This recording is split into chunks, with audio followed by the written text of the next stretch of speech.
Mr. Foley, I like the answer. The question that I want to ask is that model, is that still the iconic model? Are we saying this is who you have to be like? And is that the standard that the leadership model is based on? In other words, here is what the business professional leader looks like, and you have to match that standard. Is that a figment of our imagination, or has that era passed? I don't think that's the ideal, my firm belief is that most companies, at least within our industry, or firms within our industry, are on board with the fact that diversity is really the way forward. The difficulty we have is how we put that into practice. It's not enough, really, to say that we have legislation that says you can't discriminate against people who are Black. If the fact is, and I'm speaking from the English perspective, there was a study that was conducted in 2012 in Britain that looked at diversity across the legal profession, race, age, gender, sexual orientation, disability. The reality is that most leaders within the Magic Circle firms in England are white and male, and they come from Oxford and Cambridge and universities within the Russell Group. The reality is that most people of color, so Black, people of Asian or Indian descent in the UK, don't attend Oxford, Cambridge, or universities within the Russell Group. So if you're saying, we want a diverse workforce in order to create diverse leadership, but you're not recruiting from places that have diverse student populations, that's going to be a problem. It's a bit of a less controversial topic in England because the pay differential between somewhere like the University of London and a new university isn't that great. But when you take that to the United States, when you're looking at like an Ivy League school and the pay differential there, I mean, things become a bit more difficult. So for somebody who's coming into the legal profession, especially a visible minority, my recommendation is start thinking about this from an early age, because we need to get you into into a university that people recruit from, that the Magic Circle recruits from, because they're not going to recruit for whatever reason from the new universities where the majority of visible minorities attend. Mr. Foley, this is again for anyone, I'm going to get right live from our feed from the audience. One of the comments, I won't say it in its fullness, but certainly diversity is welcome as long as it's not in leadership. Your thoughts? Well, let me just skate back to the original. And let's approach that boldly.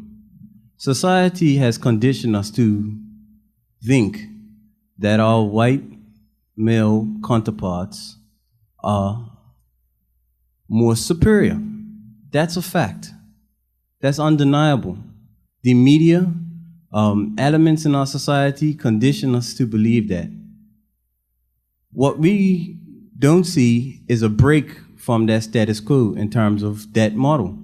What Brother Phil is talking about is an alternative to it, and when we truly embrace diversity, then we will see that that barrier has begun to turn on.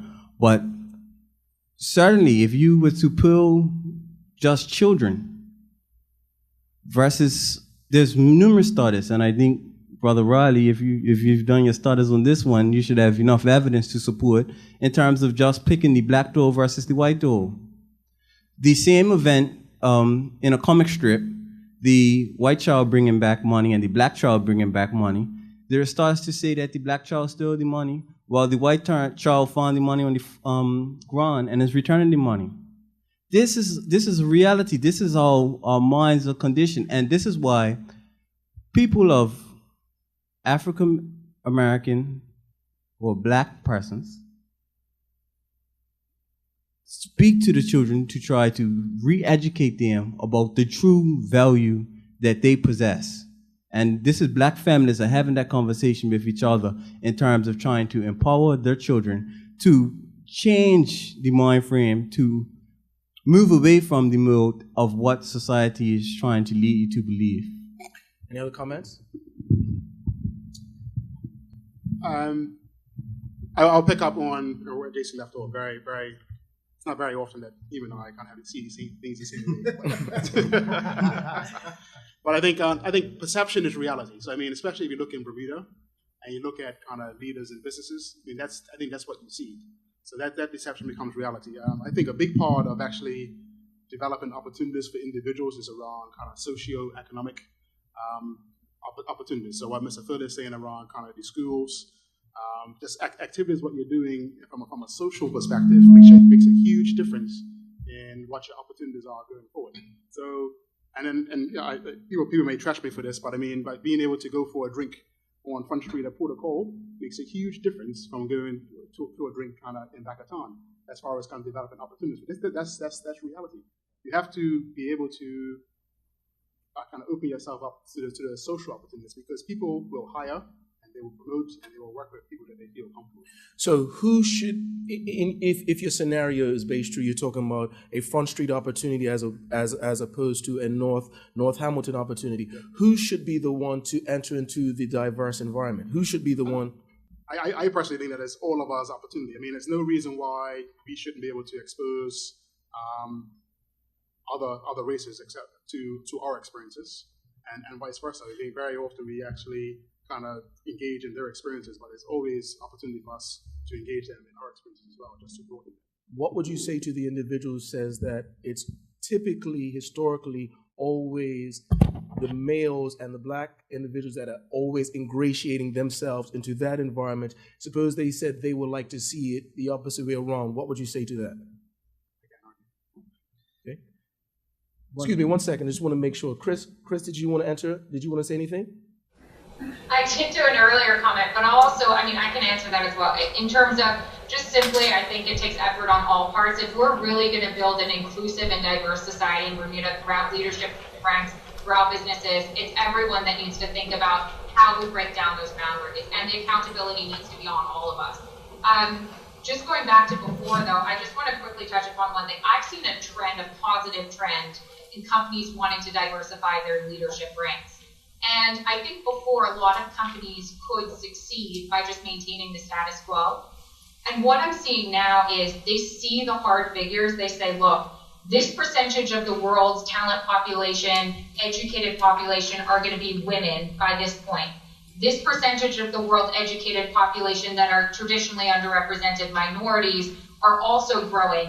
And if we overlook that talent pool, we're overlooking, 60 to 85% of top talent. The other argument that's made is on the consumer side. So a lot of these corporate companies are client-facing, and they know that consumers prefer to see companies where the makeup reflects them and understand their unique needs. And because of that, they're saying, women are increased purchasers, have increased buying power. So do traditionally underrepresented minorities. And so there's this business case being built and an increased appetite for diverse leadership at the upper echelons. Thank you. Mr. Tweed? I think that the very fact that if you go for a drink at Protocol, that is valued as somehow being more legitimate than if you go for a drink in the back of town is predicated upon this notion that going into a white facility where you can demonstrate your ability to become a chameleon and conform to somebody else's expectations is indicative of the continued intractability of this issue of race. And it seems to me that when it comes to the question of race, that we don't really want to talk about race and power. So the very fact that if somebody goes to one school over against another school, it means that they've demonstrated their ability to assimilate and conform to certain kinds of modes of conduct and behavior, presumably, right? In actuality, that may not actually be the case, but it is thought to be the case. And having grown up and finished university in England, then spent the next 26 years in the United States and lived in Bermuda, I think that one of the things that I see is that we tend to reduce issues of race to individual personality as opposed to systems of power. That's why you can have minority, in quotes, presence in a corporation, but the corporation still engages in flagrant exploitation of minorities and minority resources and workers in other countries because it has no regard for the humanity of the persons whom it is exploiting. And as long as they can hire people, irrespective of color or gender, that go along with that and aid and abet that process, then they demonstrate that, it goes back to the old adage that for some people, the other man's ice is colder. And I think even in Bermuda, when you look at the reaction of, just for argument's sake, if the head of the UBP party makes a statement, there's one response. If the head of the PLP party makes a statement, there's another response. They could be making the same statement, but there's a different response. It's not because of the inherent difference in their personalities or even their ideologies or their politics. It's the perception that when a white man speaks, it has one kind of value, and when a black man speaks or a black person speaks, it has another kind of value. In the same regard, when a woman speaks in a male-dominated environment, that too has a different kind of value unless they have demonstrated their capacity to kind of neutralize their gender or their race in that environment. Okay, we're gonna go to you, Mr. Wiley.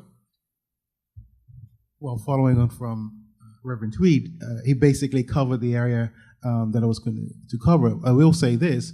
It reminded me of a quote by Amos Wilson, basically saying that the whole modus operandi of a white supremacist society is to destroy particularly the black male and the black family by extension.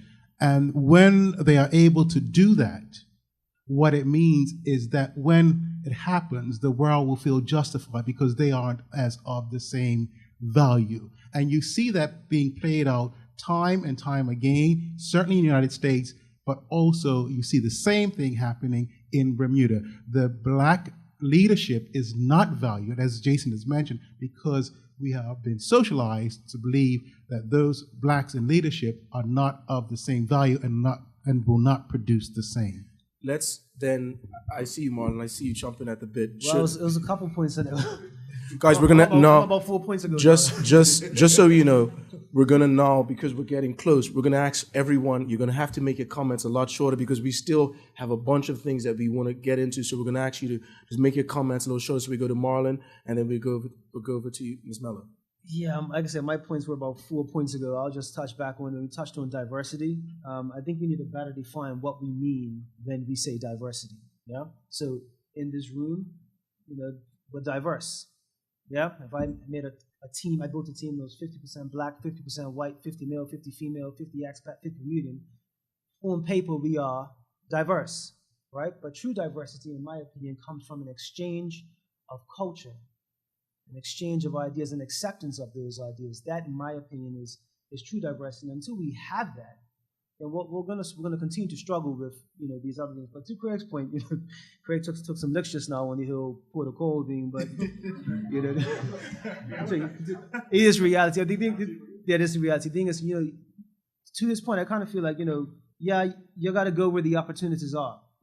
If that's the opportunity that you want and that's where it is, then you have to go there and get it. What you do with that opportunity after you get it is completely on you. You can take it back to your community, you can spread it out, you can teach it to others, you can share it with other folk. But the reality is, if that's the opportunity you want, and this is true for anything, you have to go to where the opportunity is and get it. Marlon, I don't know why I keep on picking you for my addendum questions. Oh my goodness. Ms. Mello, I do see you. You've actually brought something very interesting into the conversation. Do we have to sometimes go into environments to actually make the contact before we actually can diversify to do our own things? Do we have to do uncomfortable things to make contacts? And sometimes are we caught so much in a box that it prevents us from making critical connections? I fundamentally believe that. So the opportunities that I have today is because those before me put themselves in uncomfortable situations. Yeah, they marched and they labored, they fought, blood, sweat, and tears, and people struggled. So I can have this opportunity. And so, if I have to put myself in a situation where, I'm uncomfortable, a little uncomfortable, to be able to learn a craft, to learn a skill, to learn a trade and take it back and spread it to people whom I think would also do well in this business, and that's exactly what I'm going to do. And I don't think that there's anything wrong with it. I feel like that's exactly what we should be doing, as a matter of fact. So, if I have to assimilate, this was the word that was used, if I have to assimilate to take this opportunity, then I will do that.